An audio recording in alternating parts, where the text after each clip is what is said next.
Welcome to the Voice of Freeport. Today, whenever you're watching this, talking to the founder of the Voice of Freeport, Carl Utt, who, just personally has been a big influence on me. I probably wouldn't be involved in a lot of the things I am right now, as far as politics and stuff, if it wasn't for Carl, and I appreciate that. So. So basically, we're going to be talking about, the inception of the Voice of Freeport, some of the things that were going on around that time last year, some of the things that inspired the people who started the Voice of Freeport website and the Facebook page. So, Carl, if you wanna jump right in and give a little introduction of who you are and how you got involved, and we'll go from there. Thank you, Nick, and thank you for the work you're doing to keep the Voice of Freeport alive, along with you and Farah. I have faith that the two of you and whoever else gets involved in the Voice of Freeport are going to do well with it. So I'm excited about that, and thank you for inviting me to talk about this today. No problem. So the Voice of Freeport.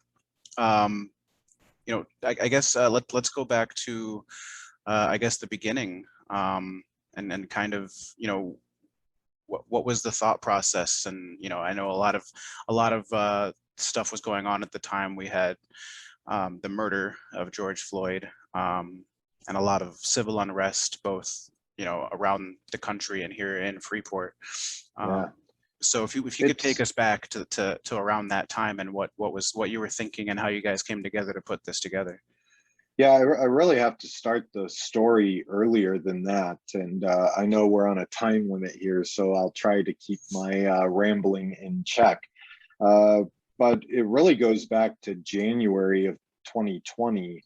As a gay man, I had reached a crescendo in Freeport on my limitations of being able to be out and be open about who I was, while being back in Freeport and taking care of my family, and just being there all the time, right? Even before the pandemic.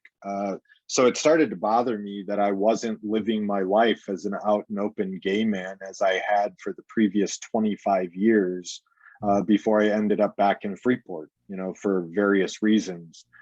So as that factor, kept creeping into my brain, and just being unhappy that, I couldn't be who I was, or it felt like I couldn't be who I was prior to coming back to Freeport, I started to feel like I was the same kid who grew up in Freeport and couldn't be out and open, not because it was Freeport, but because it was a different time. And I started to feel like Freeport was still stuck in that time in many ways, when it came to my opportunity to be an out and open gay man and have gay friends and go to the bar or go out for lunch and dinner and, be able to act gay, right? So I sought out, and gratefully so, even though I am not a religious person, I'm an atheist. The only thing I could find in Freeport at the time that, hosted anything for the LGBTQ community was St. John's United Church of Christ over on Park Boulevard. So through that, I, called Hank Fairman, and he, told me that everybody was welcome to, come to their, twice a month meeting. So I showed up, and really fell in love with the folks that show up to that meeting week in and week out. And that was the beginning for me. Through that, I then met, through Hank again, was introduced to Jody Koss and Ed Klein, who are, very well-known activists in the community, and started showing up to their Indivisible meetings, which also happened to be at that point in time, pre-pandemic, held at, St. John's Church, most of the time anyway. So I started showing up to the Indivisible meetings because, besides being gay, I'm a very political-minded person. I've been involved in politics my entire life, even as a teenager. I would argue with my great aunt and my grandmother about politics all the time, even though my grandmother didn't give a damn about any of it. So through Jody and Ed, I found out that there was actually a great activist community in Freeport, even though it was relatively quiet, except on the occasional, nursing home campaign or whatever it might be. So through that, I ended up working on the first nursing home campaign that I was involved with in saving Walnut Acres. And now we're back in the thick of it, aren't we? Yeah, exactly right. The issue that pops up like perennials, right? The Walnut Acres issue was new to me, but it was not new to local activists and people that believe in Walnut Acres as a community or county-owned community for people. It wasn't new at all, right? They've been through this so many times. So through that and spearheading the effort to get people to turn out to the very first county sponsored town hall, right? Not the first sponsored town hall for the nursing home issue. First ever? The first, as far as anyone knows, and nobody's been able to provide proof otherwise. And, several county board members that I talked to said the same thing, that this was the very first county town hall for Stevenson County, where the public was invited and, speakers from the county came in and people from the nursing center came in. So it was cool. We had practically 200 people show up for that. So I'm proud of that and the work that Jody and Ed, as well as Sarah Dorner and the folks attached to the nursing home residents, the families of the nursing home residents, some of the people that work there, the union members, we all came together to turn out, close to 200 people for that town hall, which is unheard of for political activism in Freeport, at least, in the modern era. And it's interesting. Here we are, a little over a year later, and someone like me, I wasn't involved in that fight back then when you first got involved with it. I'm kind of now where you were a year ago, or a little over a year ago, where I'm now just plunging headfirst into this Walnut Acres fight. So it's interesting that that's was such a big part of the beginning of this story, and it's a fight we're still fighting. We got signs out there. We had 2.5 hours of public comment, and we had we tried to film the county board meeting and try to get as many eyes on it as possible. It's a little discouraging that they still ended up voting the way we didn't want them to vote, but it's an ongoing fight, and we'll keep fighting on that end. Well, and fighting is exactly what needs to happen. For too long in Freeport, progressive-minded people, or even just centrist-minded people that believe in these issues, have taken a back seat to these so-called conservatives that are attached to the Republican Party, that basically control every government body in Freeport except for the township. And that should be noted, by the way. We can win in Freeport. If we can win in Freeport Township, we can win in Freeport, right? But that fight needs to happen, because when you fight them and you stand up to them, you can win. Unfortunately, and this is connected to being prideful, right? So when I first got involved in the community as a gay man, I didn't feel like there was any pride out there in the community, right? I agree. When I first got involved in being an activist, there wasn't a lot of pride involved in it in Freeport, right? It was kind of hidden. And when I first got involved in the Democratic Party, there wasn't a lot of pride in being a Democrat in Freeport either, which is another connection to why the Freeport Voice of Freeport was born. due to many circumstances that came together over what we all know was a very tumultuous year. So, the next step in the story, after the nursing home campaign, or it kind of coincides, is I got involved with the Democratic Party.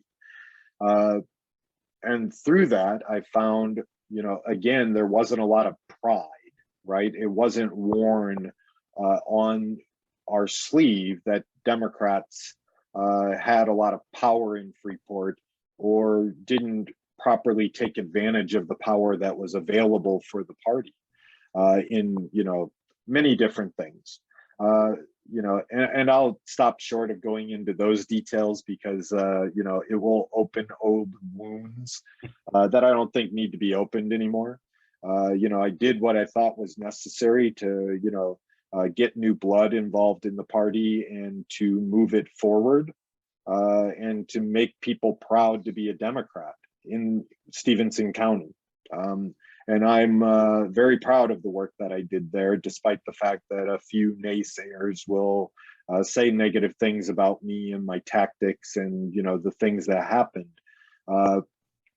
But I didn't want to sit around with people my age, 50-year-olds, and talk about what the future of the party was without having 20-something and 30-something and 40-something-year-olds involved in that conversation. So that was the number one task, is to show people that we could freshen everything up and bring new blood into the party and still respect and work with the people that were part of the party previously, that some resisted change and some wanted change, but there was always that friction there. So anyway, long story short, the Voice of Freeport was also born of, besides the horrific murder of George Floyd, which happened 1 year ago yesterday, right? And the completely exhilarating and even thinking about it still, I get goosebumps and I tear up a little bit thinking about the organization behind the Black Lives Matter rally on Stevenson Street in Freeport last June. I was so inspired by the work that Philanese and the rest of them did, Anthony and I think Micaiah, that don't shoot me if I'm wrong there. But yeah, the work that the three of them did and the rest of the community did, in organizing that in relatively short notice, with at least two of the three being out of town while they organized it, coming back into town and coordinating everything with the city of Freeport, the police department, and everything else, was super inspiring. So when they did that, I started thinking, we have no news outlets in Freeport anymore. Who's going to cover this? If the latest shooting of the day happens in Rockford, is anybody from Rockford going to show up to cover this? If a shooting happened in Freeport, would anybody show up to it? I started thinking of these things and I'm like, somebody needs to document this, and there's nothing here to document it. So in conversations, in fairness, I want to say I was a co-founder of the Voice of Freeport. Jody Koss and Nick Welch were absolutely intrinsical to the Voice of Freeport getting started and it becoming what it became, and what it's striving to become again, in getting that off the ground. I can't say that enough. Without them, it probably would not have happened. Despite my idea and my work ethic and everything I've got, it was just too much work for one person to do, as you and Farah realize now, just trying to take on the tasks that you are taking on. Yeah, and I'll say, I certainly didn't mean any disrespect by, you know, I did say you are the founder. You are a co-founder. I haven't heard much out of Nick Welch in a while, but Jody is still, you know, despite all of the things, all of the situations that she's had to deal with in the last year, which we don't need to go into for anybody's, it's nobody's business, but she's still somehow a driving force behind the scenes of a lot of what's happening with Walnut Acres and with the Democratic Party. So I can't say enough good things about her. Man, I probably should have had her on with you, but you know, maybe that's a show for another time. Yeah, I think it would be great. So let's take that forward a little bit. So there's the demonstrations, the Black Lives Matter protest is what I'm going to call it. Of course, you'll find some in this town that call it a riot. It drives me mad. But let's let's move on from. If you're out there, this is for you. It wasn't a riot. They're really. We don't need to get too deep into it, but there's always going to be, when you have a large group of people, there's almost always going to be bad actors. Hey, look, this is, you know, and I have to interrupt here because this is just point blank how it is, you know, and I refuse to give any of those folks out there that use this for their own racist agenda and their own political agenda. It wasn't a riot. Outside instigators showed up to cause most of the damage that happened. You know, yes, can we say that, you know, a local Freeporter or two might have been involved in some of that? Absolutely, you know, but to call it a riot and, you know, to use the fear tactics that people used after that night to shut down the town and, you know, to limit our freedoms, you know, to protest peacefully after that, and to intimidate people with, you know, a military vehicle, that's outrageous. And if I was the mayor or county, you know, chair or whatever it might be, I would have fired that police chief immediately for using intimidation tactics like that towards our local community. You know, I know Matt Summers. I like Matt Summers. You know, I consider him a fair guy. So whether it was him that did that on his own or it was direction from somebody else, it was not necessary. And that's not the way the city of Freeport should be run. And you know, not to mention they then being tasked with enforcing a curfew on the entire town, you know, set forth by our lovely mayor Jody Miller. It really, and what's interesting is it's been such a crazy year that this feels like forever ago. This feels like it was such a long time ago, and it was just last year. So let's move forward a little bit. To, you know, what was the discussion that happened? When was it decided that, you know, first of all, we're gonna call this the Voice of Freeport, and this is what it's gonna be, and you know, how did it really come together? Yeah, so it really happened because Nick Welch had signed up as part of the March on Stevenson, you know, the Black Lives Matter rally. Nick Welch had signed up to help with turnout, and he was also working on a project, you know, just so happens I just mentioned it, you know, without thinking about this, but he was working on a project about keeping military vehicles out of local police forces. So he was having petitions signed at the March on Stevenson regarding that issue. So through that was what I believed was the best way for me to participate in the March on Stevenson, because I, you know, was very respectful of the fact that I did not want to be, you know, giving opinions on my ideas of organization or how to do it.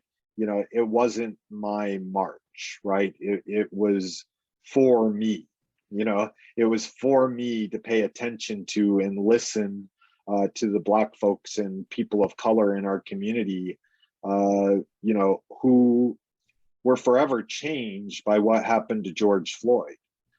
You know, the rest of us can feel that we were forever changed by it, but we weren't changed in a negative way by it, right? White people who connected to what happened to George Floyd and to the people of color community, uh, the Black community specifically, we gained from it, right? We gained knowledge and understanding and a horrible impact on everybody's psyche that it had.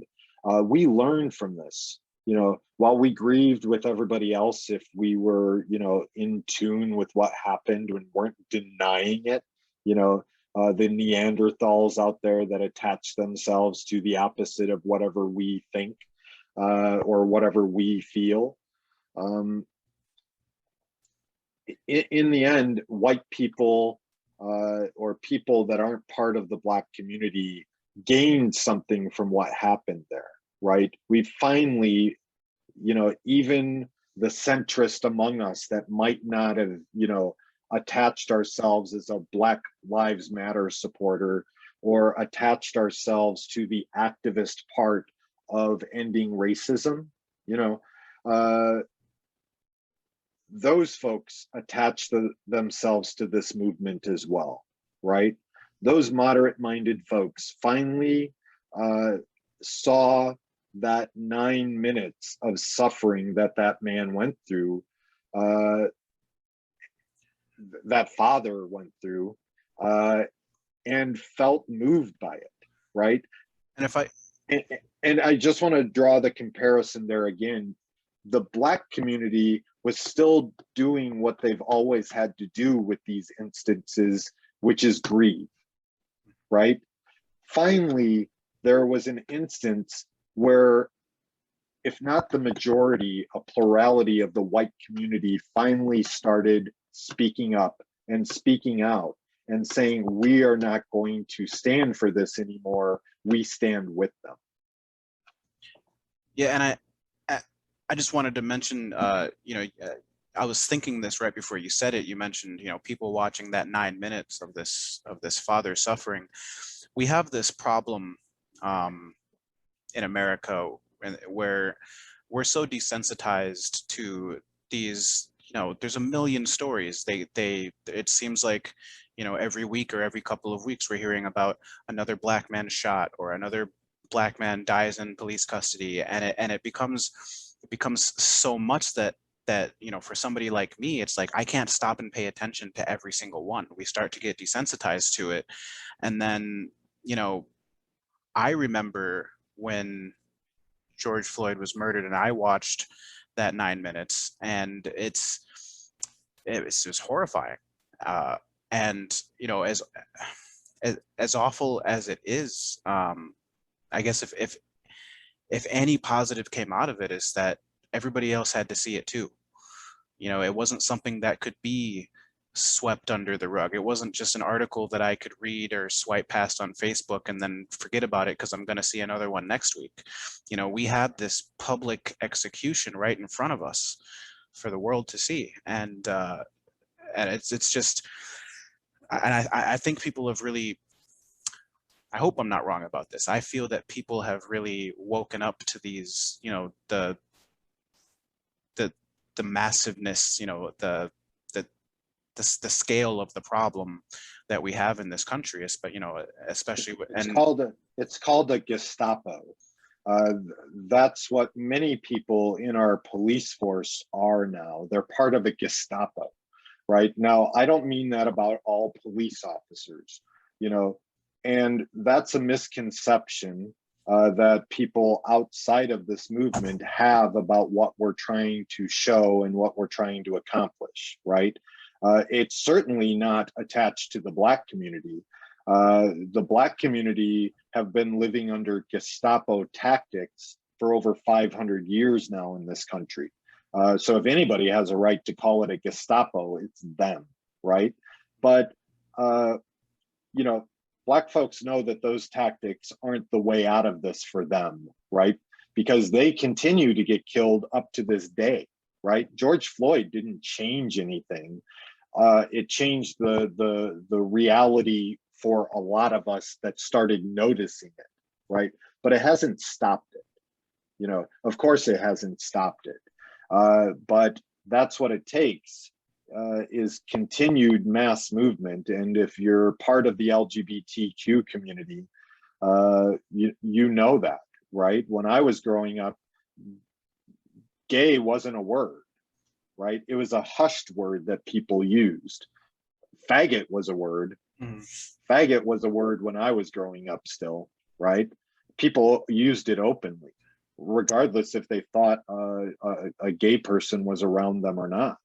That word was used openly by many people in my family, their friends, everybody around me growing up, which was part of the fear that I had.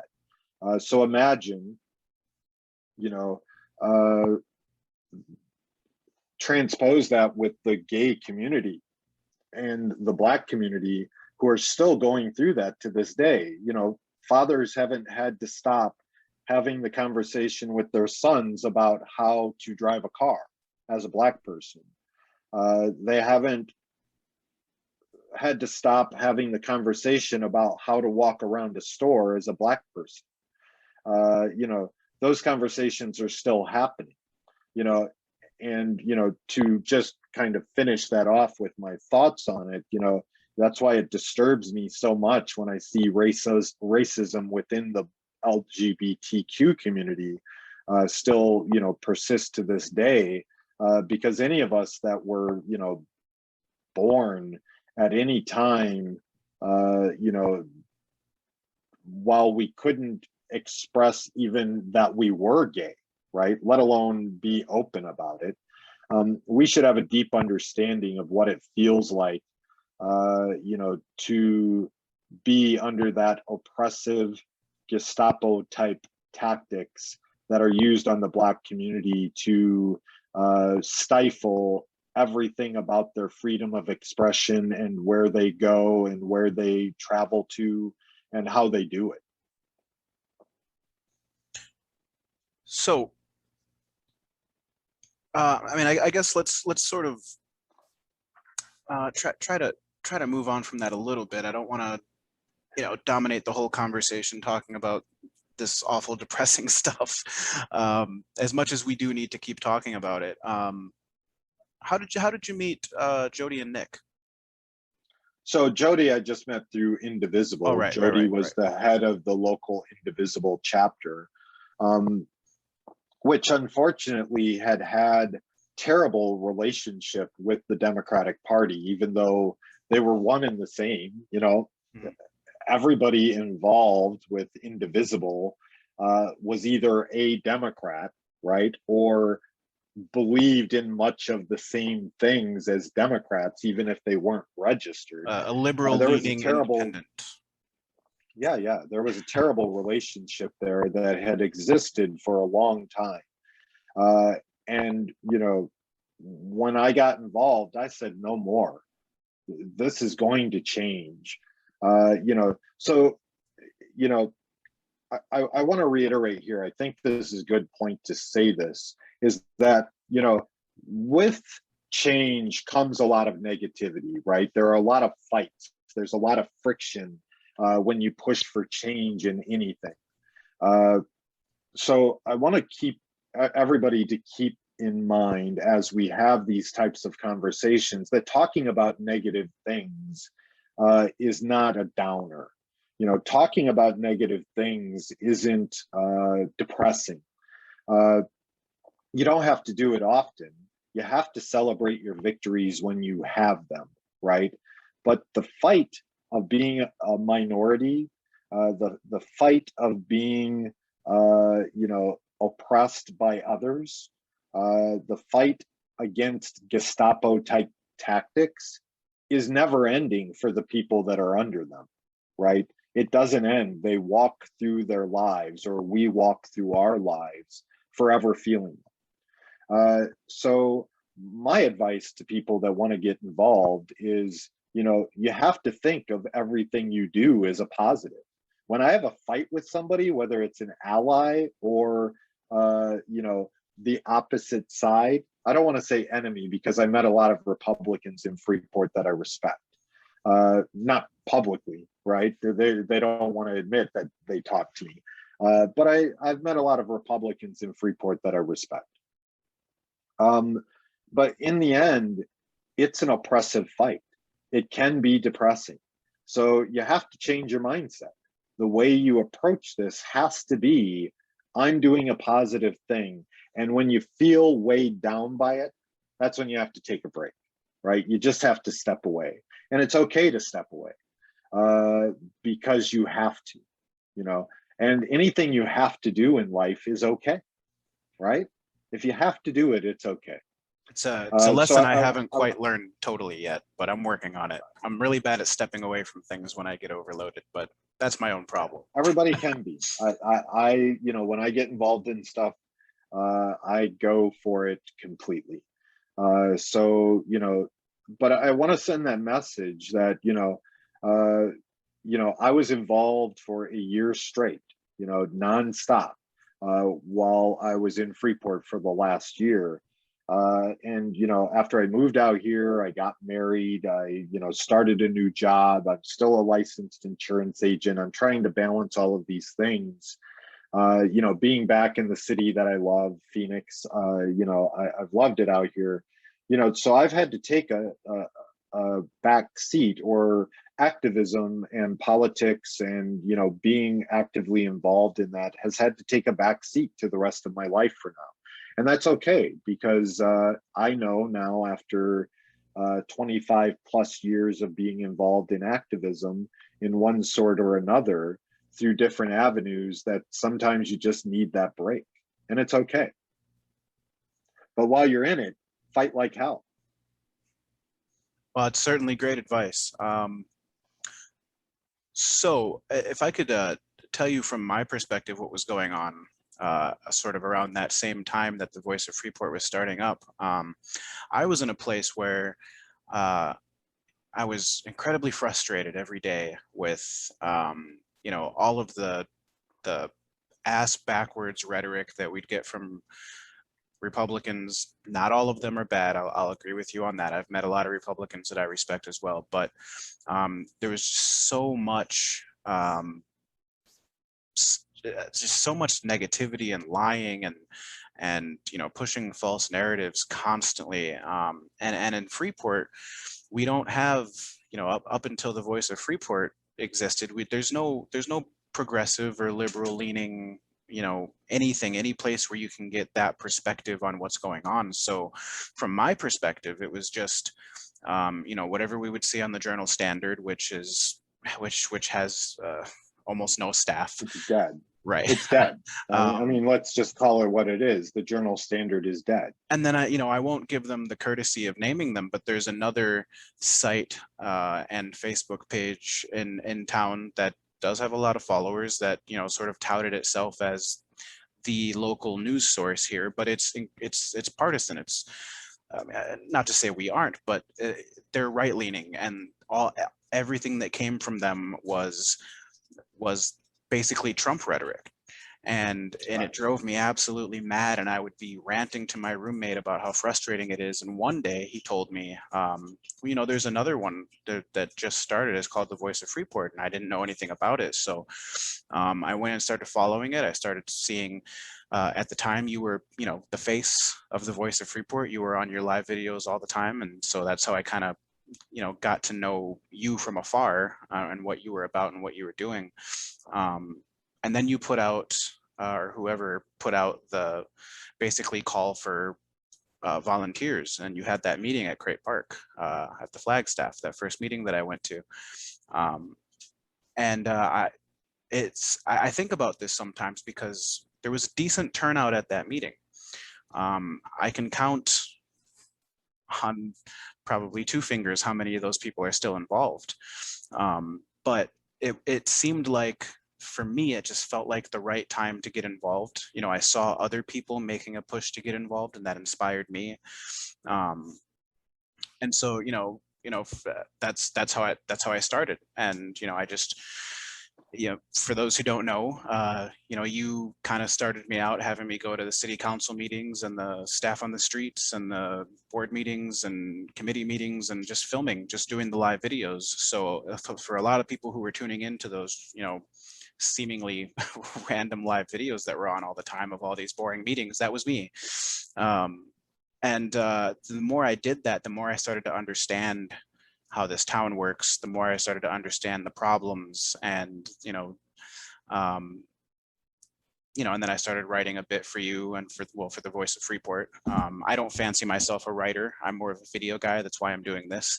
But that was it was kind of a huge deal, and I don't think it would be overstating it to say that kind of changed the course of where I was going in my life at the time.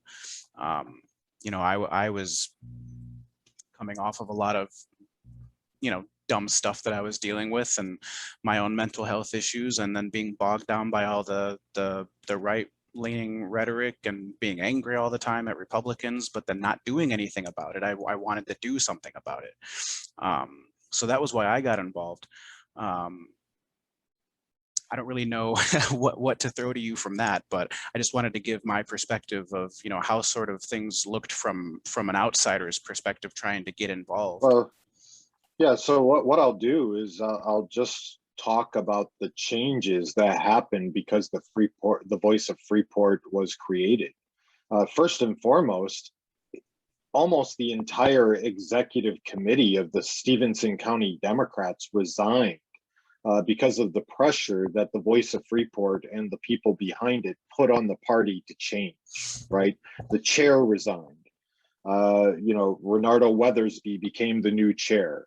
While I respect Renardo with all of my heart. He is a great gentleman. Still don't agree with him on everything, but that's okay. We can disagree with people we're allies with, right? But he allowed progress in the party. When he took over as the chair, he finally allowed progress. He allowed younger people a voice on the central committee. So I'm forever proud of that. And I will probably have lifelong enemies from that campaign to force change upon the party. But I'm okay with that because I think it was the right thing. The second thing is, we gave voice to the most important part of the community that needs a voice: poor people in Freeport. Poor people have no voice. When the pandemic started, the city of Freeport, tried to cover up how many people were without water in our community, right? As we tried to gather that information, Randy Bucas, probably the worst city manager I've ever met in my life, and Jody Miller, as soon as the mayor started to find out that we were trying to get this information, they did everything in their power to obstruct us, right? By not just explaining the information that we were requesting. Randy Bucas said in a public meeting, he essentially said that these people should go pay their bills instead of buying booze and cigarettes, right? So here's my message to him. Fuck that guy, right? That guy doesn't respect our community. So why should the community respect him, right? Anybody to say something like that in a public meeting, and he'll deny it, I'm sure, right? But we know he said it. So here's the fact, people in charge of running that community don't respect the majority of people in that community because they're poor and they think they put themselves there. Even though nothing our community does as elected officials, or very little of what they do, is geared towards rising up the poor people in the community, raising them up and giving them a chance to start new in that community, right? It's all geared towards business. It's all geared towards helping Brian Stewart acquire the next new property. It's all geared towards satisfying Andrew Chesney's need to be the ass kisser that he is towards the conservative movement in this country. And I'm not afraid to say it. It's geared towards John Zaitchik accumulating more money and more property in the community. That is what the Republican Party has done to this community, and that's what they continue to do. Guarantee if the Walnut Acres is sold, somehow or another, it's going to be connected to one of those people. Do the digging when it happens, if it happens. I hope we can stop it, or the people that are involved in, the campaign can stop it. But guarantee yourself that one of those people will somehow be involved in that transaction if it's sold. More than likely, the company that is, being hired to prospect the sale of Walnut Acres is somehow attached to one of those people already. You cannot take 3 steps in Freeport without finding a connection to one of those people. That has to stop. And until somebody runs for office to stand up to them, the poor people and the people who aren't connected to the business or political class in Freeport are not going to turn up to vote. So I have a couple of things. When you talk about, well, you're already swearing, so I guess it doesn't matter. When you talk about the city basically saying, fuck the voice you. of Freeport swears, God damn it. The voice of Freeport swears. We are not afraid to swear. There is nothing wrong with it. So when you're talking about the city basically but we'll saying, be respectful while we do it. When you're talking about the city basically saying, fuck you to poor people and focusing all of their attention on businesses, they remind us of this constantly, right? So, as you know, because we've had some back and forth about it recently, and this doesn't have to be a huge topic of discussion for this interview, but the bike path thing, right? So like we have roads in the poorest parts of town that you can hardly drive on. And keep in mind that the people driving on those roads, the people that live in those neighborhoods, those are not well-off people. And in a lot of cases, they're poor people. And they're driving their beat-up junker cars on these beat-up roads and then finding themselves in even more financial distress because they have to they have to get a new tire, or they blew out their suspension because you can't drive on half these roads. And they have to pay $400 to get their water turned back on. Yeah. Thank you, Randy Bucas. And they're taking in what I think it was $1.8 million that they're this grant or whatever that they're using to put in a bike lane on Chicago that nobody wants. That's just and it's not like all of the business owners on Chicago are rich people. And you're taking a business away from them by taking all of these parking spots out so you can put in bike lanes for the dozens of bikers that don't exist in this town. So here's the great contrast, right? Here's the contrast.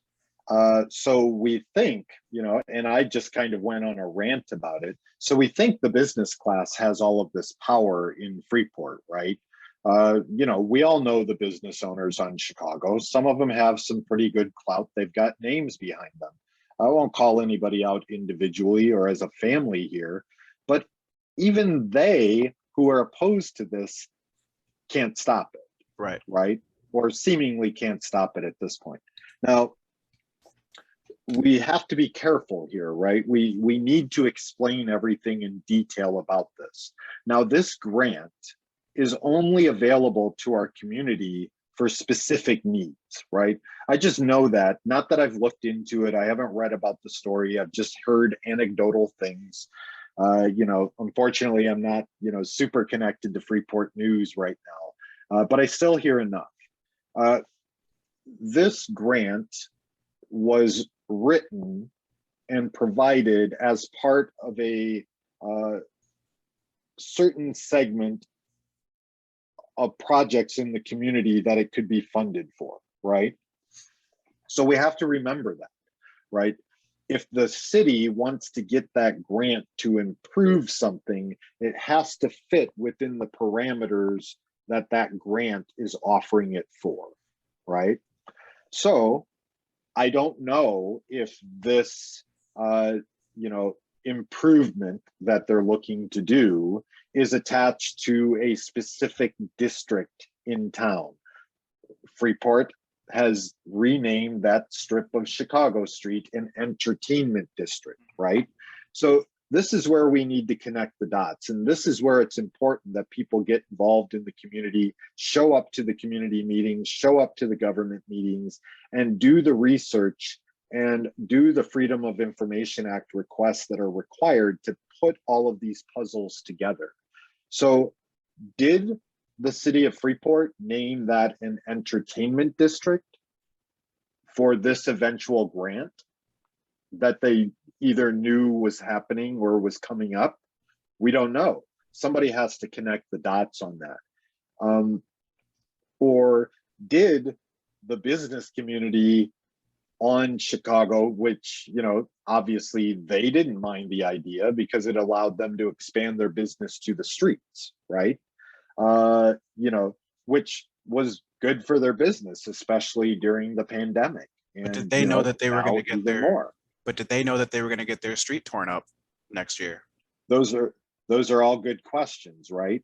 So that is why we need more people involved in the Voice of Freeport, and we need more local journalism, because somebody has to be there to connect these dots.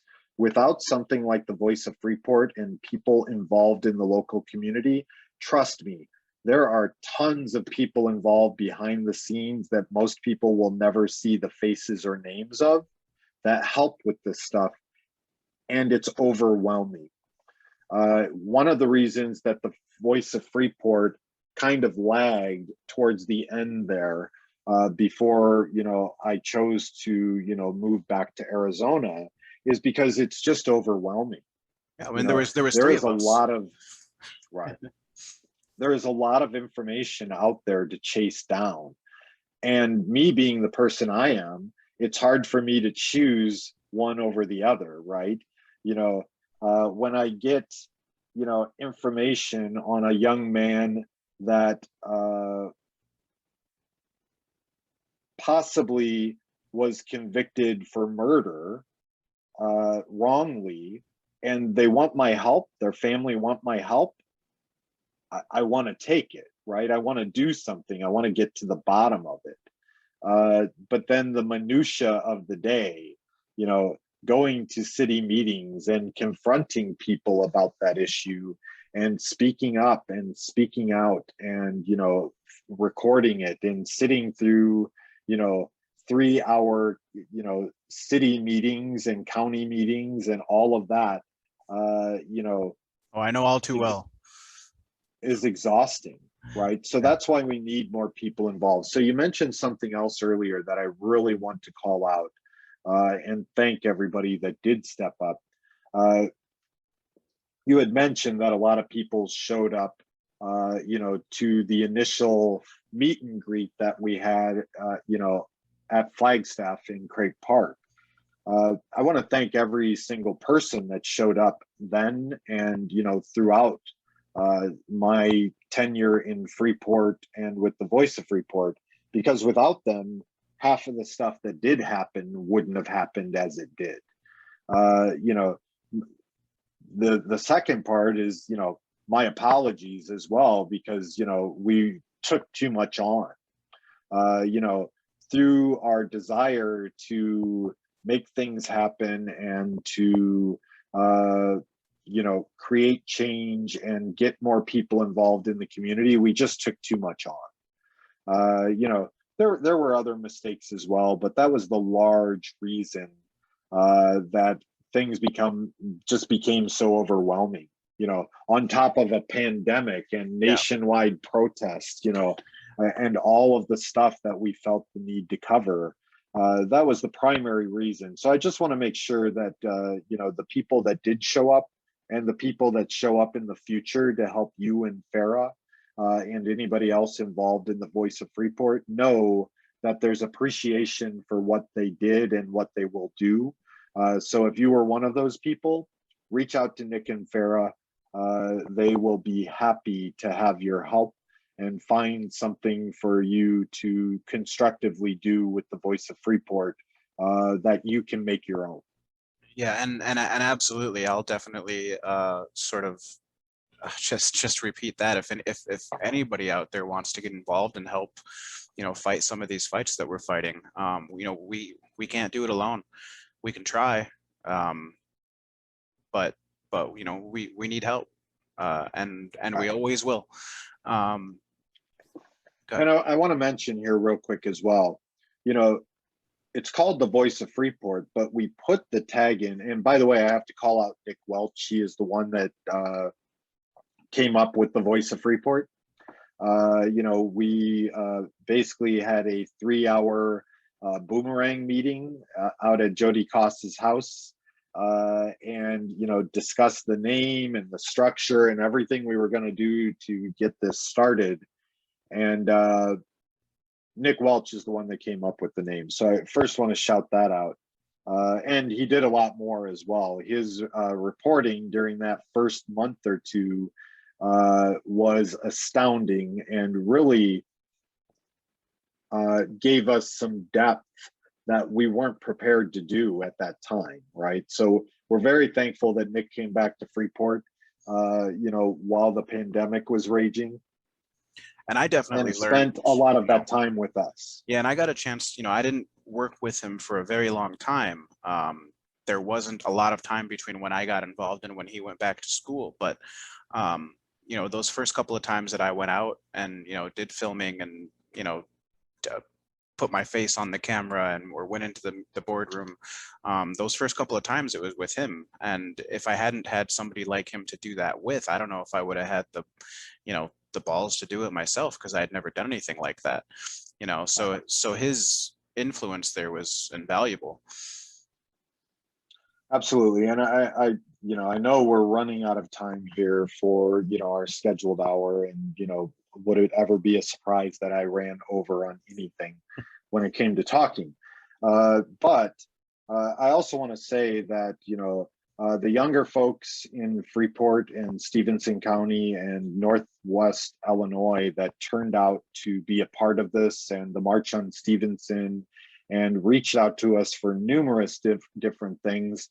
You hear from a lot of people that are older, the boomers and, us Gen Xers and, even some, millennials that are borderline Xers.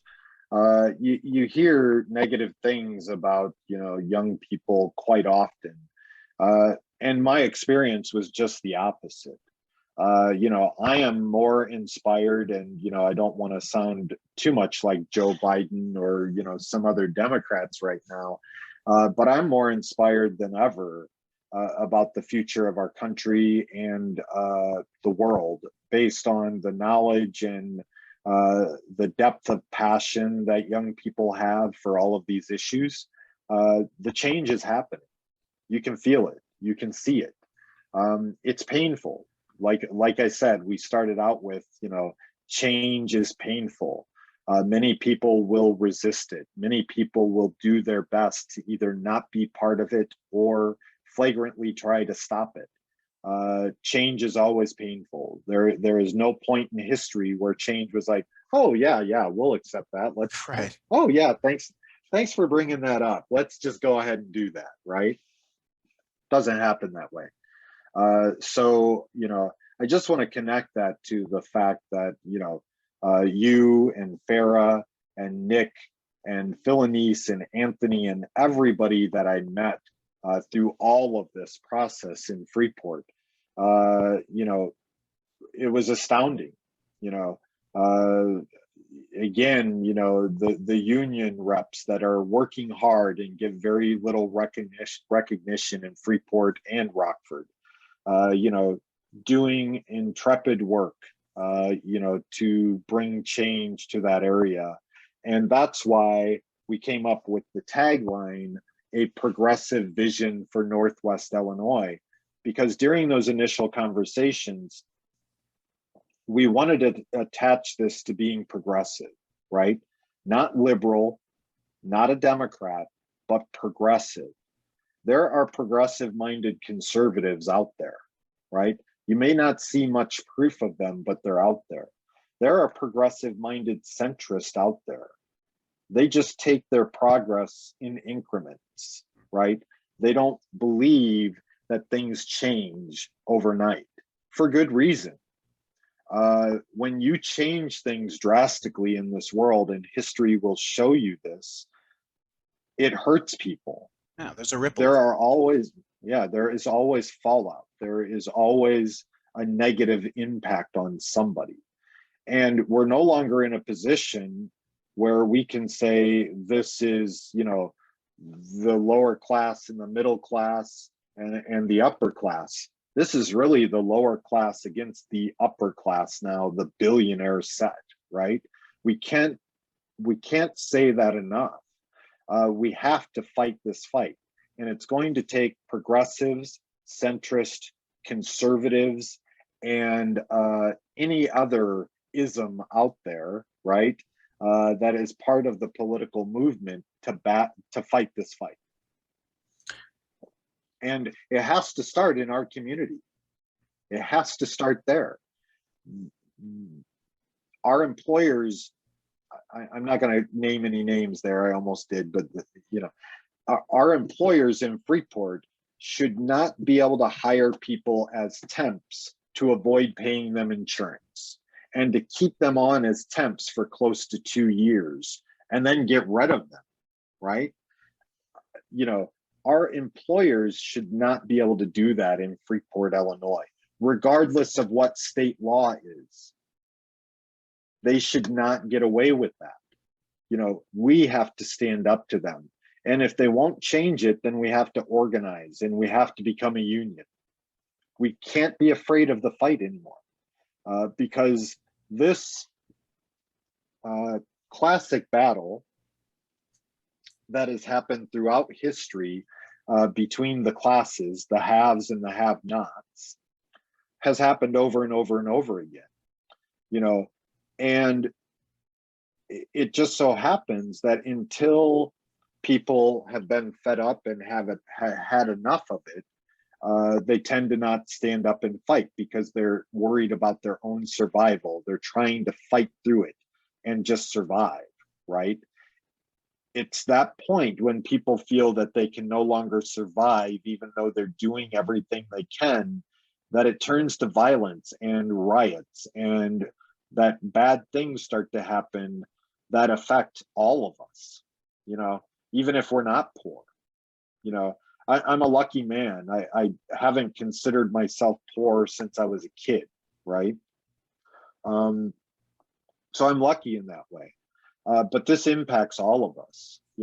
If my friends and the people I've met throughout my life are impacted by lower wages, and because they're Black, brown, or Asian, right?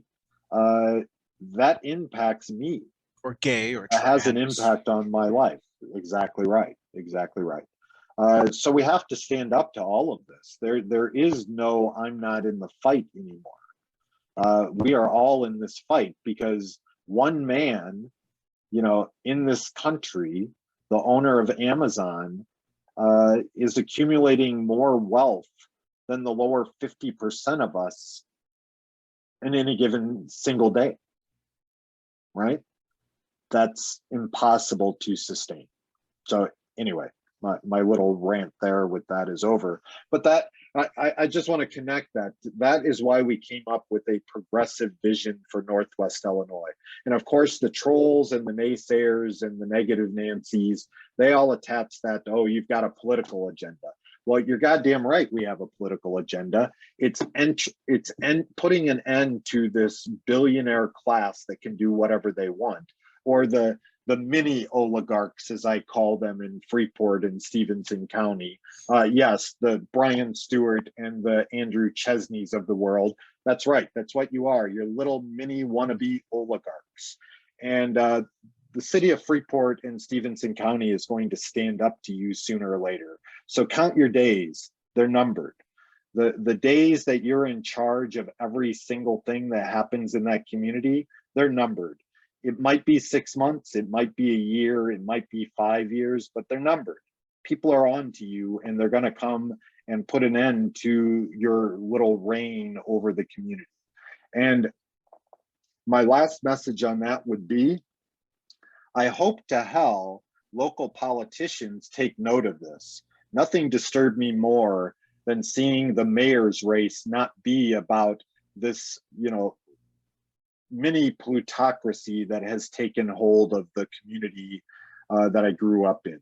There always has and have nots in the world, but it's absolutely outrageous that we walk around pretending that the Chesneys and the Stewarts and the Zycheks of the world aren't there because we don't want to make waves or make ripples, or we don't want to offend our neighbor who's a friend of theirs. That has to end. Somebody has to stand up to it. And I was hoping to see that in the mayor's race, but it didn't happen, unfortunately. Imagine, we almost won the mayor's race. We lost by 180 votes. 180. That's pretty damn close compared to the last election. Well, imagine if the rest of the town voted. That's right. Why didn't they vote? Because nobody talked to them. Right. Nobody spoke to them. Nobody talked about their issues. Nobody talked about standing up to these goddamn mini plutocrats that control almost every move that happens in that town. They control our political bodies. They control our business bodies. They control all of it. You have to stand up to it. So I'm not talking to the people that feel like their vote doesn't matter. You have great reason to believe that. I'm talking to the people that are going to finally stand up and speak out against these people that have their grasp around everything, right? And they're squeezing it tighter and tighter. The more power they get, the more power they want. And, our political class needs to stand up to that. And that goes for the business class as well. They need to stand up to it. You need to speak out. If you're a Democrat or a progressive or a centrist-minded person that's attached to politics or businesses in Freeport, you need to stand up. You need to help the rest of the community that is trying to become one of your customers, but they can't afford to eat out once a month because they're trying to pay their outrageous water bill. They're trying to get to work when their car broke down. They're trying to get to Rockford daily to have a sustainable income that pays them decent money. They're trying to get, health care. They're trying to take care of their kids. They're trying to get daycare. All of these issues that we all know about mean you can't sit on the sidelines anymore and just say, well, someday somebody's going to take care of it. Right. You have to take care of it. You have to stand up against the system that you benefit from. And you just made a great point that I think a lot of people, and I was in this camp too, up until, somewhat recently, a lot of people, they know what's wrong, in their heart, they know what needs to change, but they assume that somebody else, whether it's somebody better than them or somebody smarter than them or somebody with more time than them, is going to fix it. And they think that they can sit back and just wait for it to happen. And the thing is, if everybody's sitting back waiting for something to happen, nothing's going to happen.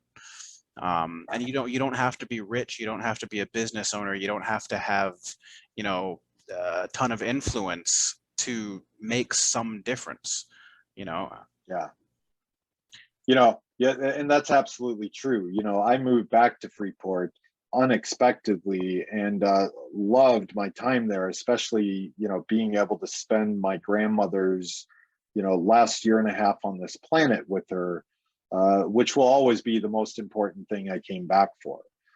But this little nugget of a year that I spent involved in all of this that happened is one of the most memorable things of my life, and will always be. So I'm extremely lucky in that regard. So the last thing I'll say, because I know, we're running over an hour now. The last thing I'll say, unless you have a follow-up, is, I just want to thank everybody. I miss everybody. that I worked with and fought with, and I mean, fought with, not just fought against the machine with, but literally fought with. Um, I miss the politicians that in Freeport, and the office holders that would communicate with me regularly because they're good people. I miss the denials of conversations from the ones that just aren't really good people. They're not there for the right reason, right? But I still miss it because you could get information from them by having that non-conversation. You could tell where they stood on things. But mostly, I miss the people that were involved in the Voice of Freeport and the Stevenson County Democrats and Indivisible. Ed and Jody are part of my heart in Freeport, along with many other Democrats. I can't say enough about the experience. So I encourage people that whether you've been in Freeport your entire life, or you just came back, or you've been back for 5 years, or you've been there for 15 years for whatever reason, don't get jaded, don't give up, don't get bitter. If any of those things happen, walk away for a while and prepare your comeback, right? So the point is that all of it, despite the misery that was felt at certain points, and feeling defeated and feeling like it was all worthless, I look back on it now, and every single second of it was a joy. I look back on it now, and I can clearly see the change that we created. So you have to give yourself time and perspective to understand everything that happens in the middle of a fight, in the middle of a battle, in the middle of a war, right? Not to use too manly a term for all of this, and the bravado and machoism, but that's what it is. We're in a war against this malfeasance that is currently the Republican Party. I almost call them the Republican Party. Maybe too much of my glass of wine at this point, but all of this is connected.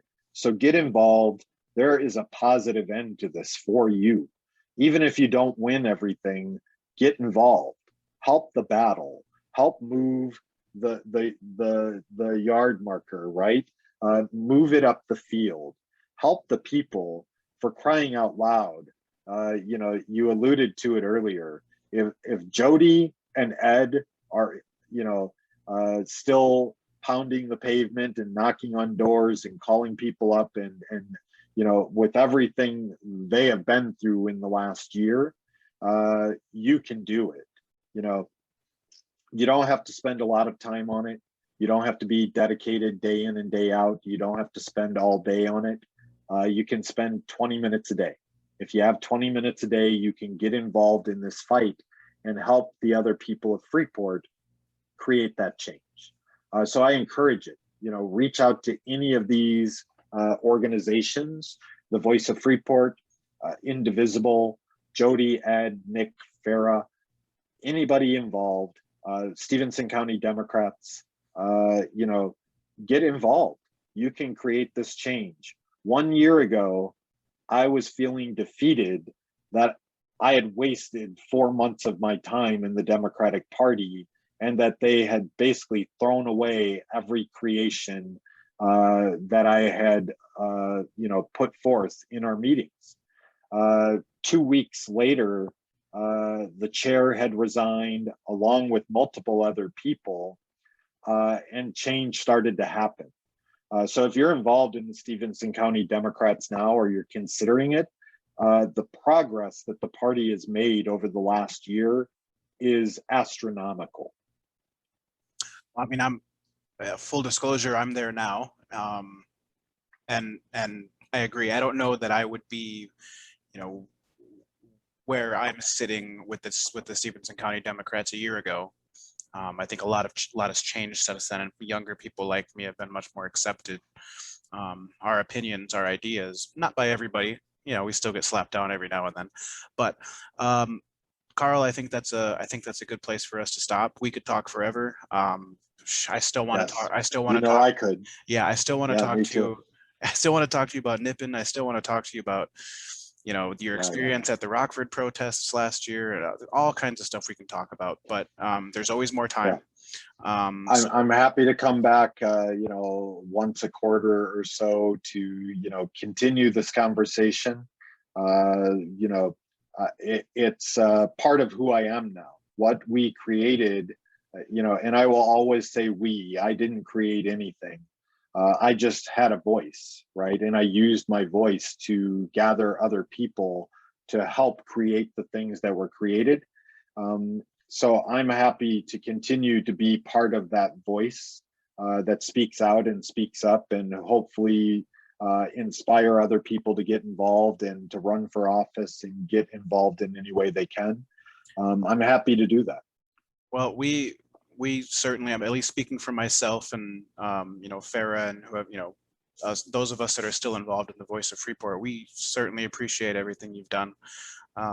And continue to do. Not people don't see you anymore, but you're still in the background. You're still talking to us and giving us ideas and listening to us and stuff. So I can't tell you how much we appreciate that.